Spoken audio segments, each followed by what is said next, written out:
జరుపుతున్న నిరవధిక నిరాదీక్ష చేస్తున్న కవితక్కకి జై తెలంగాణ చెప్తూ చాలా మంది మిత్రులు వస్తుంటే ఏంటి నువ్వు జాగృతిలో జాయిన్ అవుతున్నావా, కవితక్క పార్టీలో జాయిన్ అవుతున్నావా అని చెప్పారు. 2001లో కేసీఆర్ అనే ఒక బక్కపల్చిన వ్యక్తి మా ఉస్మానియా విశ్వవిద్యాలయంలో పిలిపించినప్పుడు నా వయసు 22 సంవత్సరాలు. ఆ రోజు జై తెలంగాణ నినాదం ఎత్తుకున్నాం. కష్టాల్లో కేసీఆర్ ని ఆదుకున్నాం, నష్టాలు వచ్చినప్పుడు అదే కేసీఆర్ ని నిలదీసి ప్రశ్నించినాం. కవితక్క నాకు ఇప్పుడు కాదు, 20 ఏళ్ల క్రితమే పరిచయం. చాలా మంది టీవీ ఛానల్ చూస్తూ ఇప్పుడు కవితక్క చెప్తున్న విషయాలు అన్ని వింటున్నారు. దయచేసి డిస్టర్బ్ చేయకండి. ఇది నేను రాజకీయం కోసమో మోమాటం కోసమో చెప్పట్లేదు. కవితక్క పుట్టింది కేసీఆర్ కుటుంబంలో కావచ్చు, కానీ ఒక మామూలు మహిళ ఎన్ని కష్టాలు పడ్డదో నాకు అన్ని ప్రత్యక్షంగా తెలుసు. ఎందుకంటే కవితక్క అమెరికా నుంచి వచ్చినాక తెలంగాణ పౌర సమాజం నుంచి ఒక పేపరు ఛానల్ పెట్టాలని చెప్పి నేను పరిచయం కావడం జరిగింది.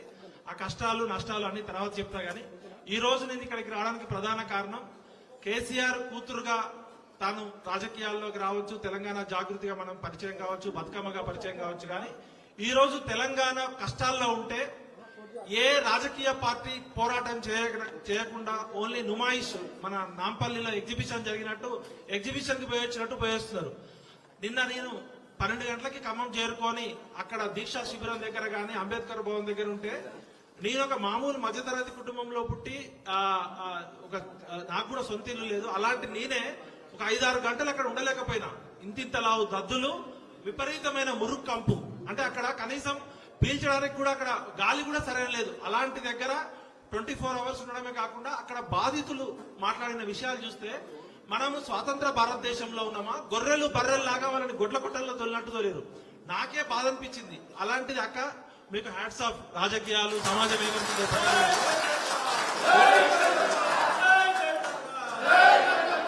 అయితే కొన్ని విషయాలు కులం మాట్లాడుకోవాల్సిన సందర్భం. కవితక్కతో నాకున్న పరిచయం ఒక సోదరిగా పరిచయము. కవితక్క మీద అందరూ అపోహలు చేసి ఆ లిక్కర్ స్కామ్ వచ్చినప్పుడు నేను కూడా మాయలో పడిపోయి నేను కూడా 4 రాళ్లు వేసిన వాడిని. అక్క దానికి క్షమాపణ చెప్తున్నా. అయితే కోర్టులు తేల్చాలి, కోర్టులు అనేది తేల్చాలి. ఈ రోజు సిబిఐ కోర్టు అనేది చెప్పింది కవితక్క క్లీన్ చిట్ ఇచ్చింది అనేది. ఆ వివరాలు మళ్ళీ పక్కకి పెడితే ఉన్నది ఉన్నట్టు కుండ బద్దలు కొట్టినట్టు మాట్లాడడం అనేది మా నాన్నగారు నాకు ఇచ్చినది. కేసీఆర్ మంచి చేసినప్పుడు నెత్తిన పెట్టుకొని తెలంగాణ జాతిపితలాగా చేసినాం. కేసీఆర్ నియంతృత్వ ధోరణితో అహంకారంతో ప్రశ్నించినప్పుడు కేసీఆర్ గద్దె దింపడానికి మొట్టమొదటి తిరుగుబాటు చేసిన వ్యక్తిని నేను. ఇవాళ కవితక్క కేసీఆర్ కూతురుగానే పరిచయం అయినప్పటికీ కూడా తెలంగాణ జాగృతిగా, తెలంగాణ బతుకమ్మగా, తెలంగాణ బొడ్డెమ్మగా ఎవరు అవునన్నా కాదన్నా తెలంగాణ బతుకమ్మని ప్రపంచ వ్యాప్తంగా పరిచయం చేసిన వ్యక్తి అవునా కాదు. అయితే కవిత గారు ఏమన్నా తప్పులు చేస్తే కోర్టులు నిర్ణయిస్తాయి. కానీ ఇవాళ ఆమె అన్ని పక్కకు పెట్టి అన్ని రాజకీయ పార్టీలని వినమ్రంగా మేము నమస్కరించి అడుగుతున్నా. ఇవాళ ఖమ్మం జిల్లా ప్రజలు దుఃఖంలో ఉన్నారు. మంది కొంపలు కూల్చే మంత్రులు, 3 మంత్రులు అక్కడ మంది కొంపలు కూల్చే ముఖ్యమంత్రులు ఇవాళ తెలంగాణని రాక్షసులు రామాయణ మహాభారత కాలంలో ఉన్నారని విన్నాం. కానీ ఇలా ఖమ్మం జిల్లా వెలుగుమట్లలో 3 రాక్షసులు ఆ పేద ప్రజల ఉసురు తీసుకుంటున్నారు.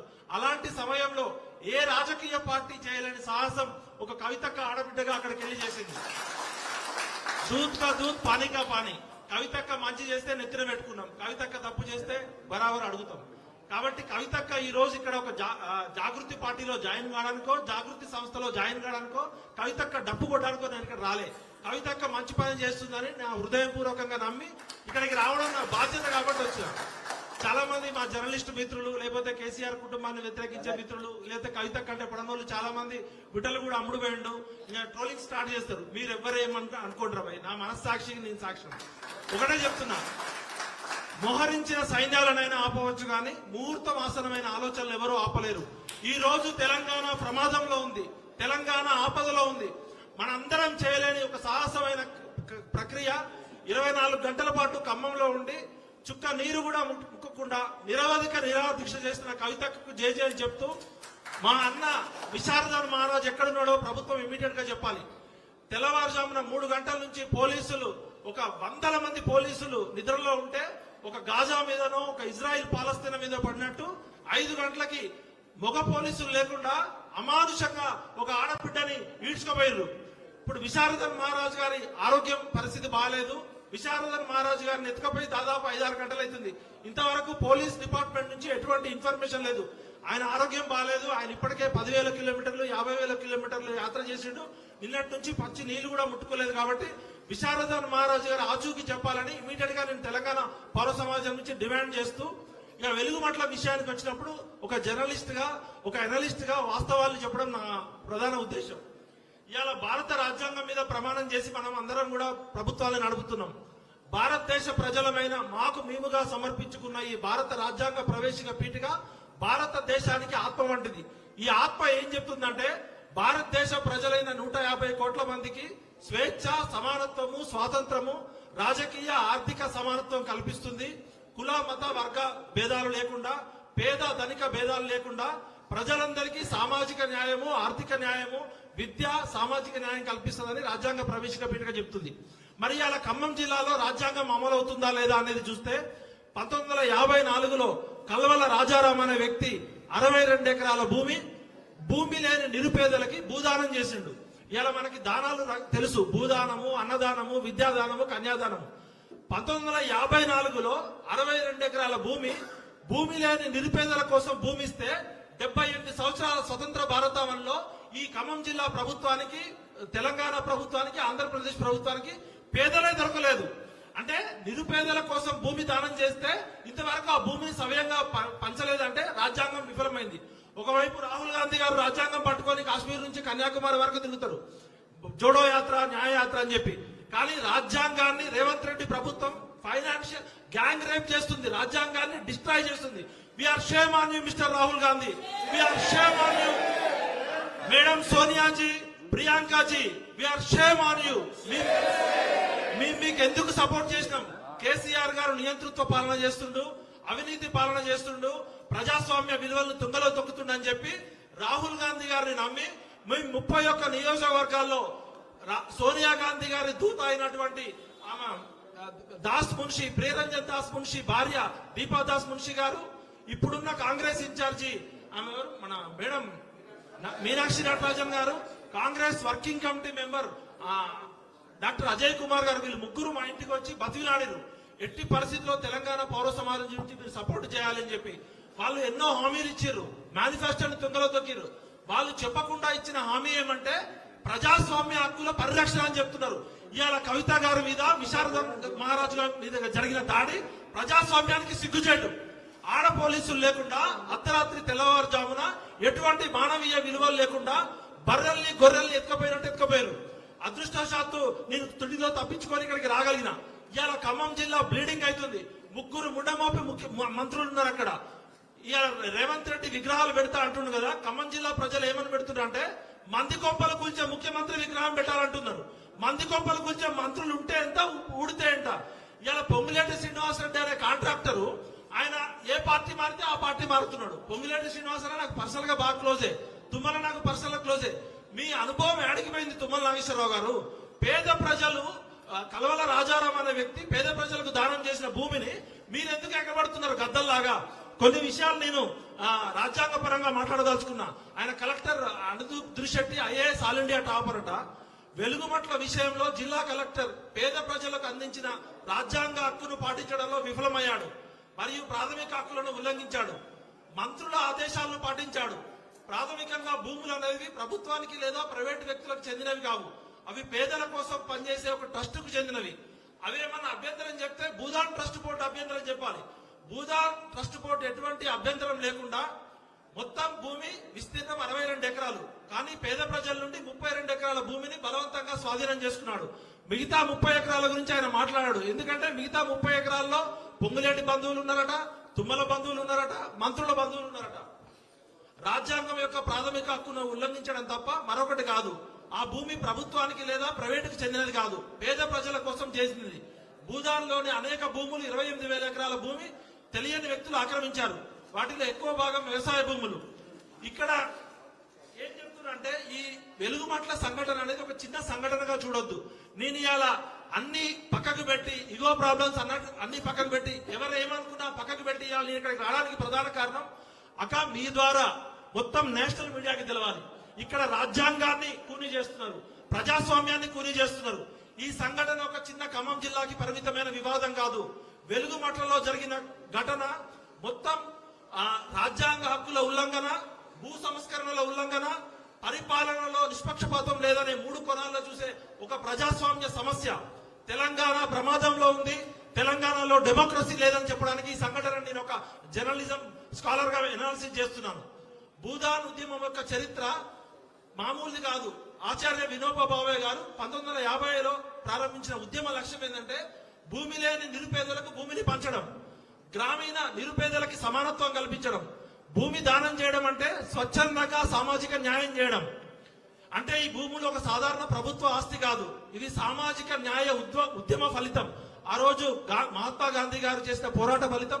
ఆచార్య వినోబా భావే గారి స్ఫూర్తితో ఎంతో మంది పెద్ద పెద్ద దేశముఖులు, దేశపాండేలు, దొరలు సామాజిక విప్లవం రాకుండా, సోషల్ సివిల్ వార్ రాకుండా తమకున్న భూములు పంచితే ఈ ప్రభుత్వాలు ఇప్పటి వరకు కనీసం ఆ పంచిన భూములను పేదలకు దానం చేయలేకపోయినాయి. తెలంగాణలో భూదాన సమస్యలు వేల ఎకరాలుగా ఉన్నాయి. ఈ భూములపై రియల్ ఎస్టేట్ వ్యక్తుల ఆసక్తులు, ఇన్ఫ్లుయెన్స్ పీపుల్, మంత్రులు, ఎమ్మెల్యేల ప్రభావము, భూమాఫియా ప్రభావం ఉంది.